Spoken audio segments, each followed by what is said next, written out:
on TV, online, and on the go. This is Valley News Live at 6.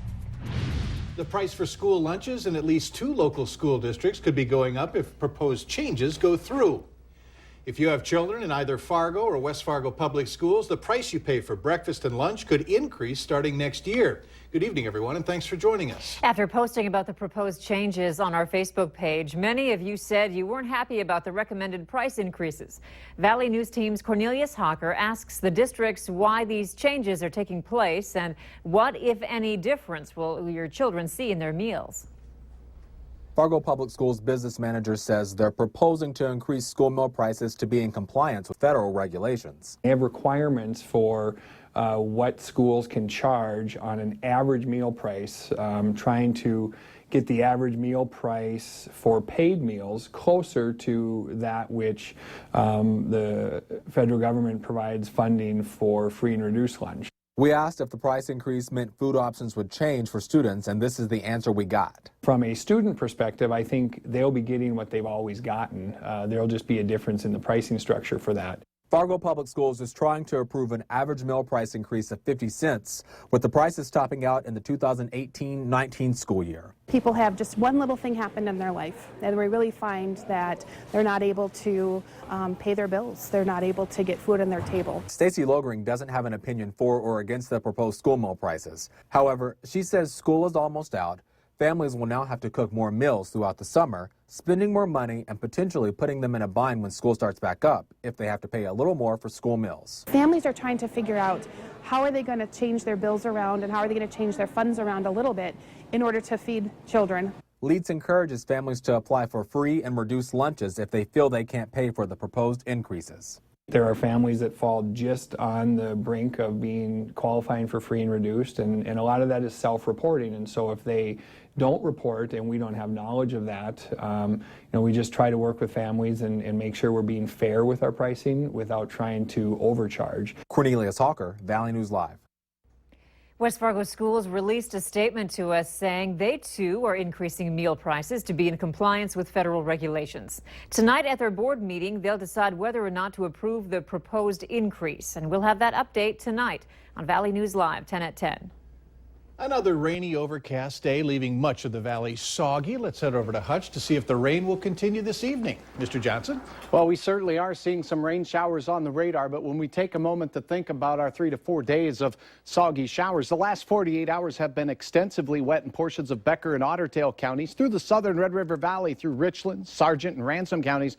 Between 1 and 3 inches of rain reported over the last 48 hours. The aerial coverage of the rain showers is diminishing, but we are seeing a band down south of Fargo, mainly from the Sisseton area through Wheaton and Grant County near Elbow Lake. A few sprinkles in and around the FM area, but not as heavy as they were earlier in the day. There are heavier, more concentrated showers up in the northern valley. Your planning forecast shows a chance of sprinkles. Have the umbrella handy.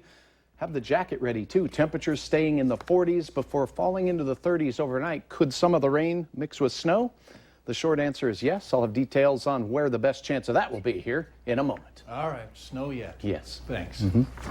Speaking of rain, cleanup at Wahpeton High School is complete after more than 3 inches of rain fell in the city this weekend. The cleanup took a little over 3 hours. The rainfall caused minor flooding. Water poured into 5 classrooms. School officials say the damages are estimated to be between $4,000 and $5,000. Volunteers are cleaning up a mess at the Midway Public School today following a Saturday fire. Midway School's just 25 miles northwest of Grand Forks. Fire crews were back on the scene this morning. They were putting out hot spots in the roof of the school storage shop where the fire started. Inside, there were basically 2 rooms that received heavy smoke damage. There's some light smoke throughout the school that needs to be cleaned up. Professional cleaners have been brought in along with an army of volunteers in an effort to save some time. It's not that hard of work, but it's time consuming. Okay. So if we can't get through all the classrooms, we can't open tomorrow, and we want to open tomorrow. So the superintendent says that the school will be back open for classes tomorrow morning. The teenager investigators say attacked a woman at the West Acres Shopping Center a year and a half ago is changing his plea to guilty. Abdirahman Sahil is accused of assaulting and trying to kidnap a 58-year-old woman as she was getting into her car on the west side of the mall. That was September of 2014. Sahil was 15 at the time, but his case was moved to adult court.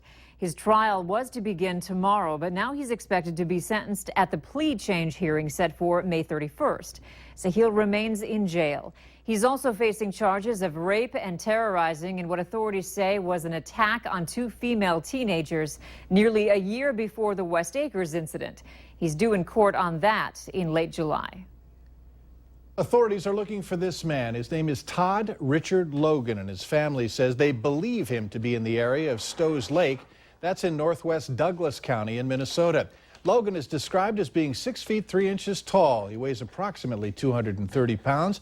He has blonde hair, glasses, and a slight mustache. He was last seen wearing black shiny track pants and a tannish colored t-shirt.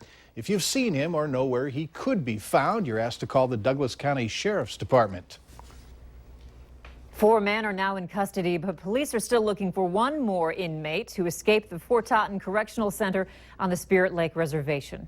With help from the community, law enforcement were able to find Eugene Two Hearts and James Graywater today, but they're still looking for Dexter Graywind.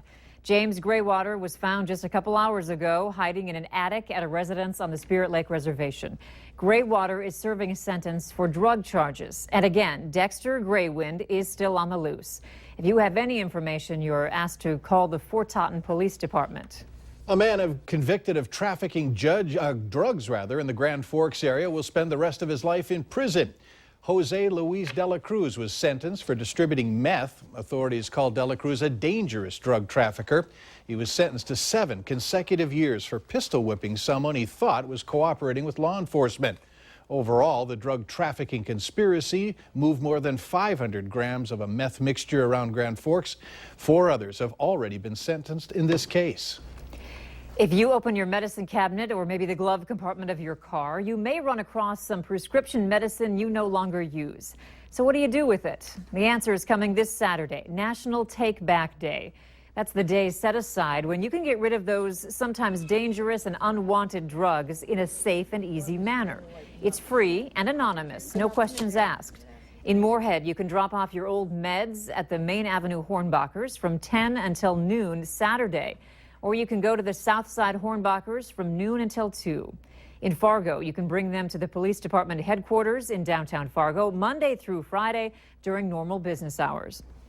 A Fargo theater is joining many theaters around the country by showing Purple Rain to honor Prince. West Acres Cinema will show the 1984 film today through Thursday at select times. The cost will be $5 per person to get in. For more information, click on to valleynewslive.com and then click on this story. Now, sales of Prince's music have skyrocketed since the artist's death on Thursday. Nielsen Music says there were 2.3 million song sales over the past 3 days, including nearly 1 million on Thursday alone. Sales were led by Prince's biggest hits, including Purple Rain and When Doves Cry. And a Minnesota state senator is introducing a bill that would designate purple as the official state color in honor of Prince. Republican Senator Karen Housley says Minnesota should be a purple state to recognize the Purple One and to honor his accomplishments and commitment to the state of Minnesota. The long list of road projects locally continues to grow, where you could be driving into travel trouble. Keep the umbrella handy as more showers are in our forecast as we go through the next few days. We do have some sunshine to talk about and warmer temperatures as well, but we have to be patient. Your hour-by-hour forecast is coming up right after this.